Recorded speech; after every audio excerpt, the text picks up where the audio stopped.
कहते खेचत खेचत खेच कसीसा और सिर पर बैठे हैं जगदीशा। द्रौपदी सुता को दिन ने लीर जाके अंत बढ़ाए चीर। द्रौपदी सुता के चीर बढ़ाए शंख शंख पार नहीं पाए। अब उसने खूब खेच खेच कर छक लिया। दुशासन इतना तगड़ा आदमी था, कहते 1000 हाथियों जितनी ताकत थी उसमें। जैसे आजकल तो मशीन ये मोटर होती है, उनको हॉर्स पावर से उनको मापते हैं, उनकी ताकत को आंकते हैं। उस समय एलिफेंट पावर से तोला जाता था। 1000 एलिफेंट पावर जितनी ताकत पावर थी उसमें दुशासन में। और द्रौपदी कहते कोमल अबला, और जो भगवान के आश्रय हो गए, कहते न्यू रखूंगा अपने भक्तों को। अब कहते एक कम एक का होने दर भी संदेह कैलाश, मेरे आश्रय न्यू रहेंगे मेरे दास। अब दुशासन के सामने द्रौपदी की क्या औकात थी। एक झटके पता नहीं कहाँ पड़े जाके, और उसका पसीने आगे थक गया वो हार के, उसका चीर खत्म नहीं हुआ। अपने आत्माओं वो बात समाप्त हुई। कुछ दिनों के बाद श्री कृष्ण जब वहां आए पांडवों के पास, द्रौपदी ने पूछा कि हे परमात्मा, हे गुरुदेव, मुझ दासी पर आपने कौन से पुण्य की कृपा करी जो मेरा चीर बढ़ा दिया। अब श्री कृष्ण जी को दूरदृष्टि दी भगवान ने। उसने देखा कि द्रौपदी, एक समय तू स्नान करने गई थी जब तू अपनी माँ के घर थी, वहां से पहले कुंवारी थी। उस समय तूने एक अंधे महात्मा को एक साड़ी का टुकड़ा पाड़ कर दिया था, एक बिलांत का, और जिसके कारण परमात्मा ने तेरा यो चीर बढ़ाया बहन। अब द्रौपदी का फिर वो रिमाइंड हुआ पिछली बातों को। अच्छा हे भगवान, अब थोड़ी थोड़ी याद आती है मुझे कि सचमुच अब क्या कहती है द्रौपदी कि एक लीर के कारण, यानी 3 फुट बाई 9 इंच के कपड़े के कारण, और मेरे बढ़ गए चीर अपार। और जब मैं पहले समझ लेती उस संत को तो सर्वस देती वार। ओए होए होए।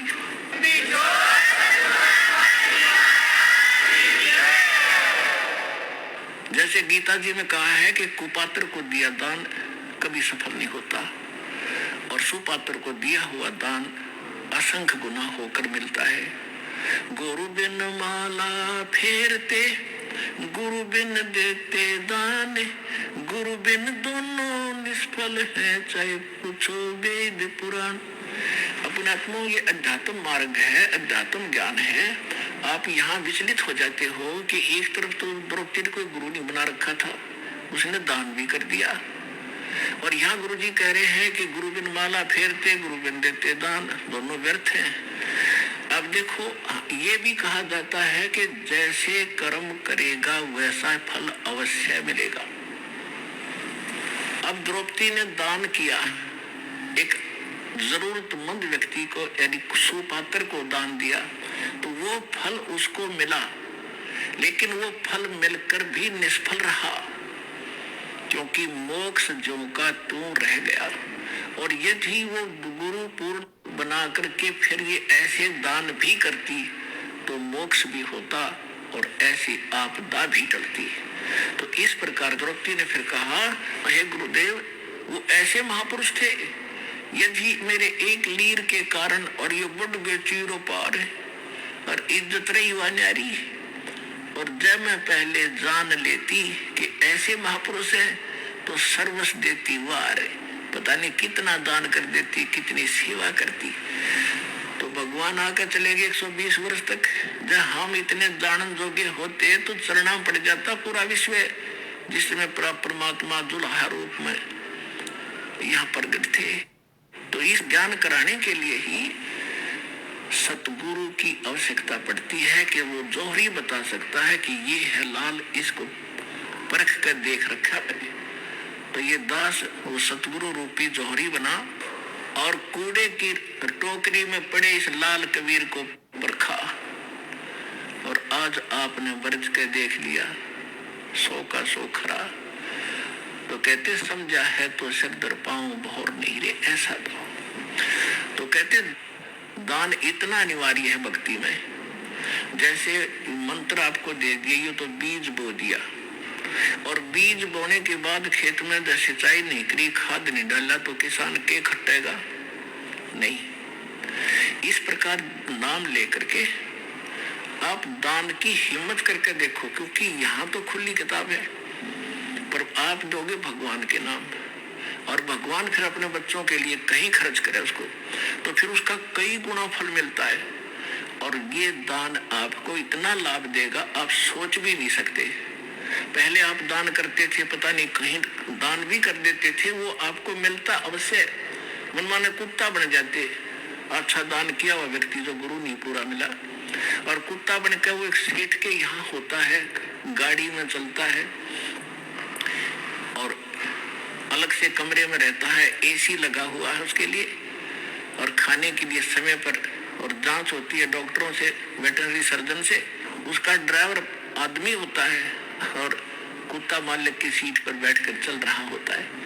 तो उस पुण्यकर्मी प्राणी ने किसी जन्म जन्मांतर में खूब दान किए, भंडारे दिए, कंबल बांटे, सारा कुछ किया, लेकिन गुरु ना मिला पूरा।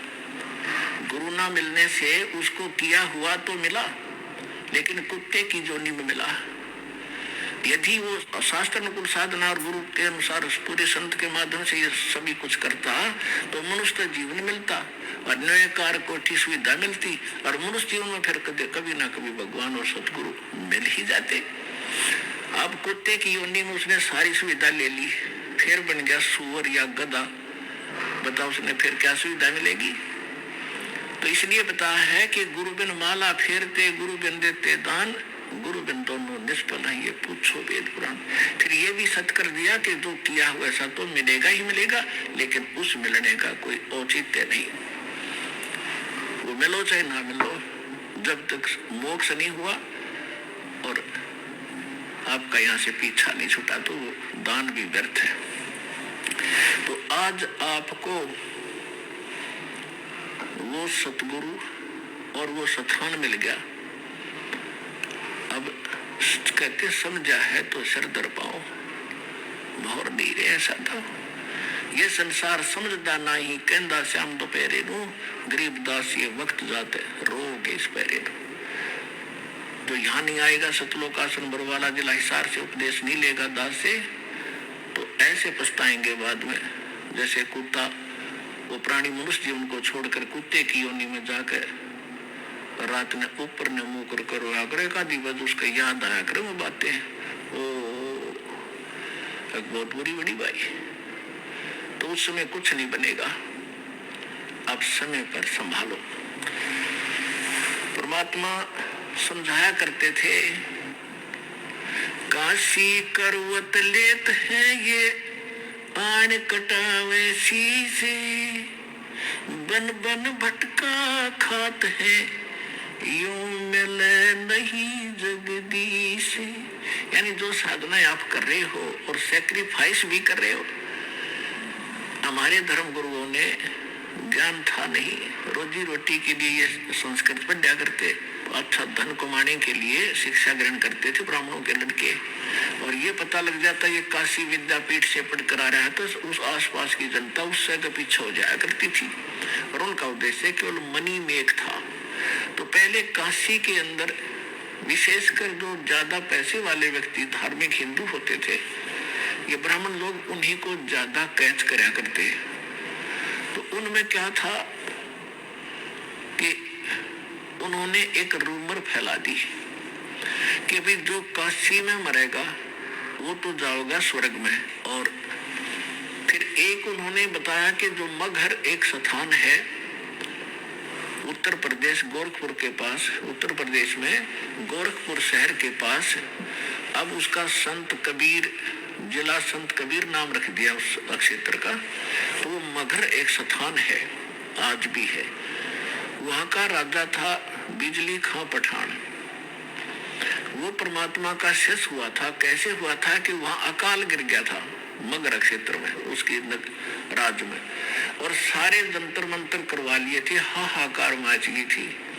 तब किसी ने बताया था कि कबीर नाम के एक महापुरुष काशी में रहते हैं। काशी का राजा वीरदेव सिंह बघेल भी परमात्मा का शिष्य था। उस मगहर के जो राजा थे बिजली खां पठान। वो बिजली खां पठान ने पता लगने के बाद परमात्मा को प्रार्थना करके अपने घर लाए थे मगर में।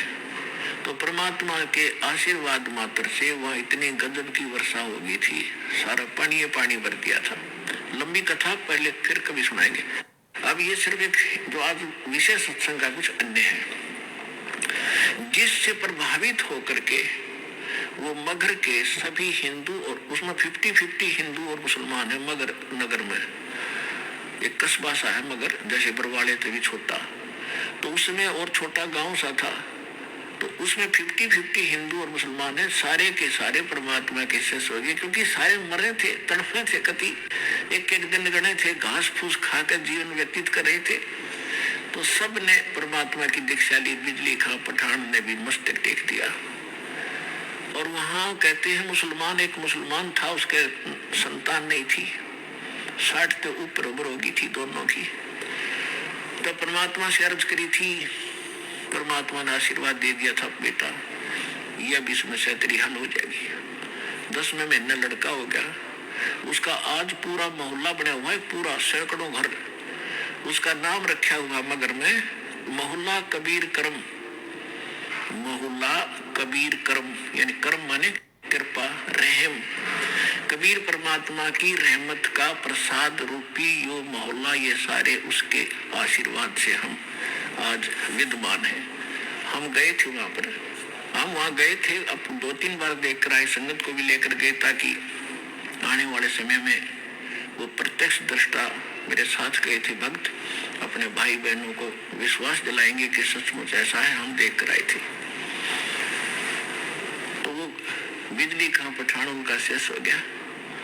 और काशी के जो पंडित जी थे, इन ब्राह्मणों ने एक अफवाह फैला रखी थी कि जो मगर मरेगा वो गधा बनेगा, क्योंकि उस मगर की पृथ्वी को भगवान शंकर जी ने श्राप दे रखा है। वहां जो मरेगा वो गधे की जूनी में जाएगा। और साथ में उस मगर के साथ से दरिया बहा करती थी, उसका आमी नदी नाम था। अब भी है वो दरिया, अब भी है, लेकिन वो सूखी है, थोड़ा पानी चलता उसमें। तो वह कति सूख गई थी। कहते हैं भगवान शिव ने उसको श्राप दे दिया, उसका पानी खत्म कर दिया। ठीक है, अब वो सूखी पड़ी थी। उस मगर के नीचे का पानी खराब है, वहां नहीं था उस समय। तो ये समस्या उनको बनी रहती थी। उधर से परमात्मा कहा करते थे कि भाई जो आपके धर्मगुरु कह रहे हैं कि जो अगर मरेगा वो गधा बनेगा और नरक में जाएगा, और जो काशी में शरीर छोड़ेगा वो स्वर्ग में जाएगा। परमात्मा कहा करते थे कि भाई पुण्य करने वाला और पूरे गुरु से जो मंत्र लेकर शास्त्र अनुकूल साधना करने वाला, वो कहीं पर भी मरो वो अपने उस इष्ट धाम में जाएगा। ये आपको भ्रमित कर रहे हैं, झूठ बोल रहे हैं तुम्हारे गुरुजी। तो वहां क्या करते थे, काशी के अंदर इस बात को सर्वधार्य करके हमारे पूर्वजों ने, समझदार व्यक्तियों ने ये सोचा कि भाई मरना तो है, वृद्ध हो गए, और क्यों ना हम काशी में चले जावा, काशी क्षेत्र में, बनारस में, और वहां मृत्यु हो जाए तो स्वर्ग तो चले जाएंगे। तो उन्होंने अपने बच्चों से कहा कि बेटा हम वृद्ध हो गए, हमारी व्यवस्था कर दो, हम वहां रह लें धर्मशाला वगैरह में, और कभी भी प्राण छूट जाएंगे हम स्वर्ग तो चले जाएंगे। तो माता पिता के लिए बच्चे कुछ भी करने को तैयार होते हैं। उनको मालूम है कि इन्होंने तुम्हें कैसे पाला पोसा है, और ये 2 वर्ष 4 वर्ष के हैं, इनको वहां छोड़ दिया, धर्मशालाओं में रहने लग गए। फिर उन धर्म गुरुओं से कथाएं सुनते तो वहां रहने लगे।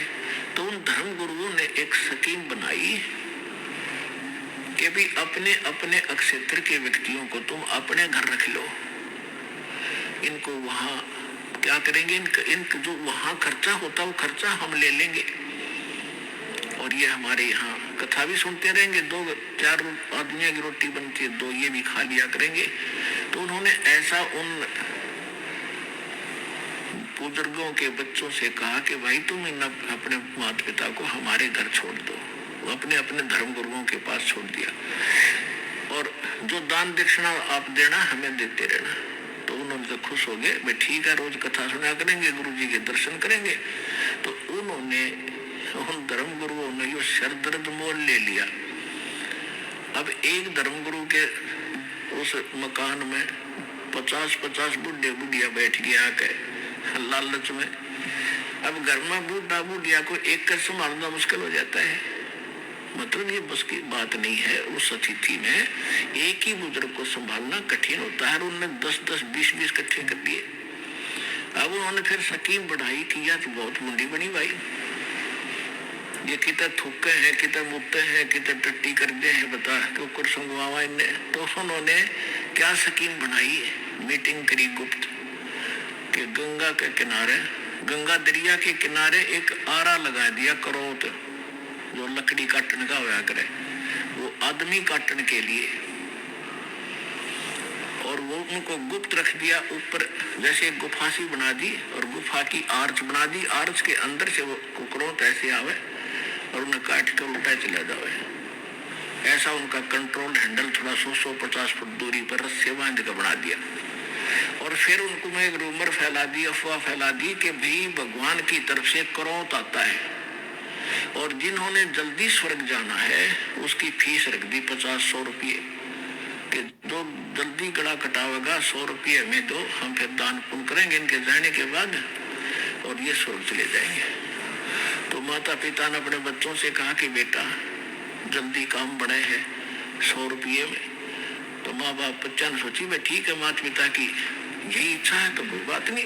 तो हमने वो गल कटवाना भी मंजूर कर लिया परमात्मा पाने के लिए। और वो एक कसाई आरा लगा दिया मानस काटने का, वो भी स्वीकार कर दिया, और उसकी तो घड़ी में मांगा दी इन्होंने। तो परमात्मा कहते हैं जहां भी सुनते हैं वही लोग है, काशी में करो तो आएगा भगवान की तरफ से, वहां तो गला कटवा ले सीधा स्वर्ग में जाता है। परमात्मा कहा करते हैं थरे गुरु धर्म गुरु क्यों ना कटवाते अपना गला, ये क्या करेंगे जो स्वर्ग में सीधे ये जाओ है तो यहाँ पीछे टिंडे लेंगे, स्वर्ग में सारा सुख है, ये आड़े काम का धोती दो दुनिया की। तो कहा करते ये झूठ बोलने भाई सारी। फिर भी परमात्मा दूसरे तरीके से समझाते हैं, काशी क्रोध लेते हैं वहां जा कटावे शीशे, और बन बन भटका खाते हैं भाई ऐसे नहीं मिले जगदीशे।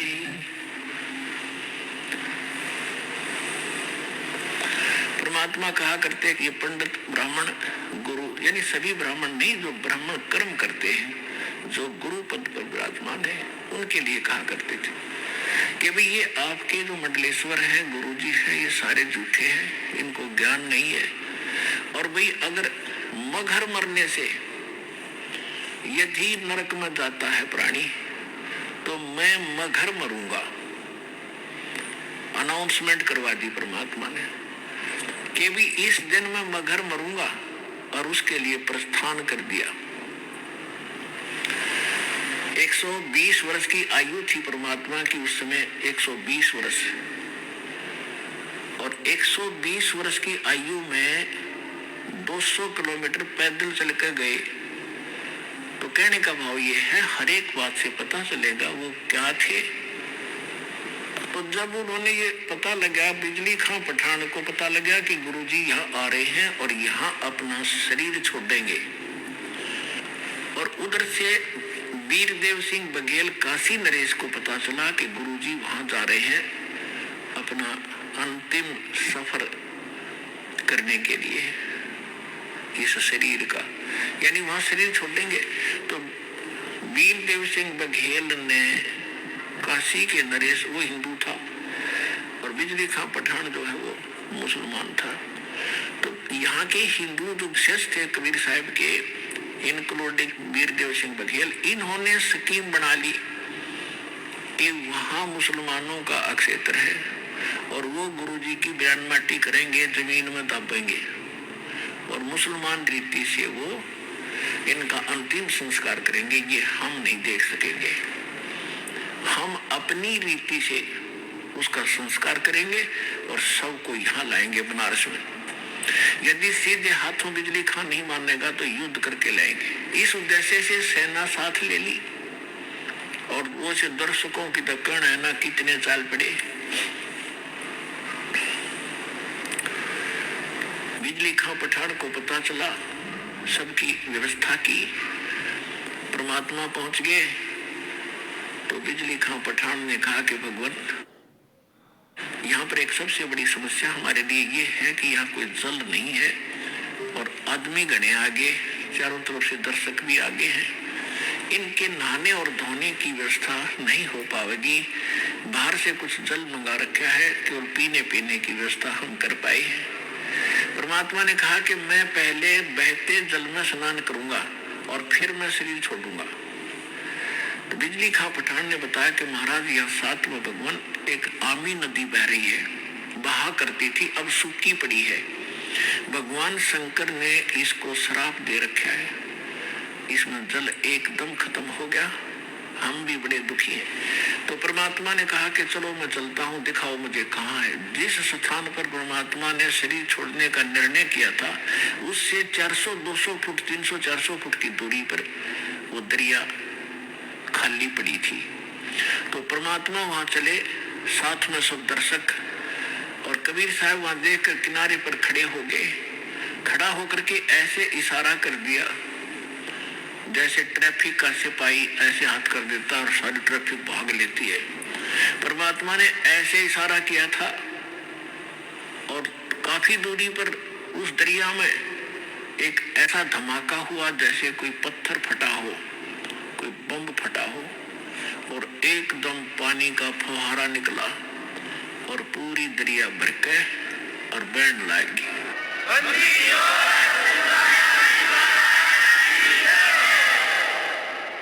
ऐसा निर्मल जल सतलोक से भेजा भगवान ने। वो तो बहाना था, खुड़के दुड़के जाते। तो फिर सब ने स्नान किया और नहाए धोए। परमात्मा ने कहा कि भाई बिजली खां पठान, एक चद्दर नीचे बछाओ, इस पर लेटूंगा, एक चद्दर में ऊपर ओढ़ूंगा। तो परमात्मा के लिए एक चद्दर बछा दी, उसके ऊपर सुगंधित फूल डाल दिए 1-1 इंच मोटे, कि गुरु जी इस पर लेटेंगे। तो परमेश्वर ने पूछा कि बिजली खां पठान, तो बिजली खां पठान मुसलमान भी अपनी सेना लाकर खड़े कर रहने 100 फुट की दूरी पे, और वीरदेव सिंह बघेल काशी का हिंदू राजा, वो भी 100 फुट दूसरी साइड में पूरी सेना की सतर्क खड़ी, अपने हथियार में जकड़े हुए, और दर्शक बीच में बैठे। परमात्मा ने पूछा, दोनों बिजली खां पठान और वीरदेव सिंह बघेल सामने खड़े आपस में गुरु जी के पास में। परमात्मा ने उनकी तरफ नजर करके कहा कि भाई, ये सेना किस लिए लाए हो तुम दोनों? दोनों शर्मा गए, नीचे को गर्दन कर ली, बोले नहीं। तो दूसरे लोग होते हैं हिंदू मुसलमान, तो मुसलमान कहने लगे, जी आपकी मृत्यु के उपरांत हम आपके सबका अंतिम संस्कार मुसलमान रीति से करेंगे। अगर ये हिंदू नहीं मानेंगे तो हम इनके साथ युद्ध करेंगे। हिंदू कहने लगे, हम इनको मुसलमान रीति से ये अंतिम संस्कार आपका नहीं करने देंगे, और ये नहीं मानेंगे तो सेना इसीलिए ला रखी है कि हम युद्ध करके जबरदस्ती ले जाएंगे। पुणात्मा, उस समय भविष्य वक्ताओं ने ये भविष्यवाणी कर रखी थी कि इस वर्ष में एक भयंकर ग्रह युद्ध छिड़ेगा और बहुत जन हानि होगी। अब परमात्मा ने वो कहर टालना था। यदि मालिक समर्थ ना होते तो लड़का मर जाते, हिंदू और मुसलमान कत्लेआम हो जाता। परमात्मा ने कहा कि खबरदार, जब तुमने जरा सा भी झगड़ा किया, जब तुमने झगड़ा किया, दोनों को 3 तलाक, हिंदू और मुसलमानों को 3 तलाक मेरा। फिर भी सुन लो, मेरे शरीर को चाहे 2 भागों में बांट लेना बेटा, तुम लड़ियो ना, मेरा काला मुंह हो जाएगा। अब वो ऊपर से तो सब हाँ भर रहे थे, अब ठीक है जी, लेकिन अंदर से ये था कि एक बार शरीर छोड़ दे गुरुजी, फिर हम आप देख लेंगे। अब वो तो अंतर्यामी थे, सारे जाने थे मैं केक को बदबरी पड़ी है। एक चद्दर नीचे बिछी थी, लेट गिरे, एक ऊपर ओढ़ ली। कुछ देर के, कुछ ही सेकंड के बाद परमात्मा ने ऊपर आकाश में जा रहे थे, सह शरीर जा रहे थे, वहां से आकाशवाणी की कि भाई उठा लो चद्दर, हटा दो पर्दा, इसमें नहीं है मुर्दा। इतनी जोर की आवाज आई, गुरुजी की आवाज, ऊपर देखा सबने कि परमात्मा तो वो जा रहे हैं, वो जा रहे हैं, कितना तेज शरीर है उनका। और चद्दर उठा के देखा, जितना शरीर था उतने सुगंधित फूल बन गए उस मालिक के पूरी। वो तो मालिक लीला थी, सह शरीर चले गए।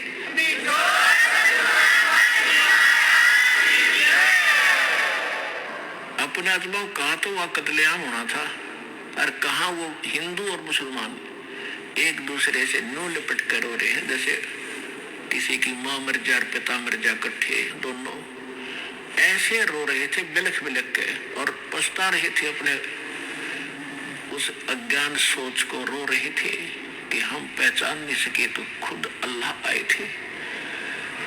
रो रहे थे बुरी तरह कि हमने बहुत बुरा किया, हमने कभी सुख, अंतिम समय में भी सुख ना दिया अपने मालिक को, अंत में भी उनको इतना तंग कर दिया। तो उन्होंने, बिजली खां पठान ने कहा कि भाई एक चद्दर आप ले लो, एक हम ले लेते, आधे फूल आप ले लो, आधे हम ले लेते। बड़ी दया करी दाता ने, क्योंकि हम तो समझ के कुछ ही नादान मुसलमान और हिंदू हैं, ये बकवाद कर सकते। तो आधे आधे बांट के, वहीं पर 100 फुट का फैसला है, इधर हिंदुओं ने बना रखी है अपनी यादगार भगवान की, इधर मुसलमानों ने, वो आज भी विद्यमान है। और हम उसका चित्र भी लाए हैं, आपको दिखाते हैं। ये तो है मुसलमानों वाली यादगार। इसमें थोड़ा सा क्षेत्र हम इसके अंदर भी जाकर आए थे, और इधर ये गेट है मुसलमानों का, और इसकी आड़ में, इस साइड में एक और गेट है, वो हिंदुओं के लिए है। और ये जो यादगार है ये हिंदुओं ने बना रखी है, और इनके बीच में ये गेट है सामूहिक आने जाने का आपस में, ये रहा। वहाँ कोई भेदभाव नहीं है, हिंदू और मुसलमानों का आपस में आज तक वहाँ का कभी कोई झगड़ा नहीं हुआ। ये यादगार आज भी विद्यमान है, उस परम पिता के सशरीर जाने की ये यादगार है, प्रत्यक्ष प्रमाण है।